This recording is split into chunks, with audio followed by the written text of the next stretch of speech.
you can find more video for related to Windows 10, Windows 11, Windows 7 and Windows 8.1.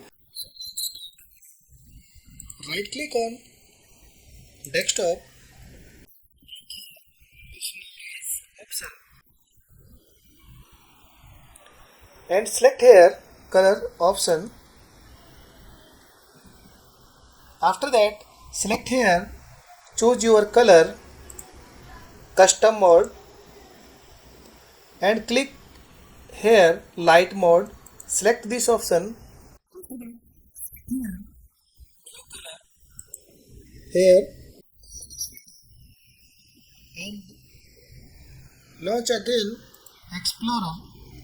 You can see here your Windows is normal.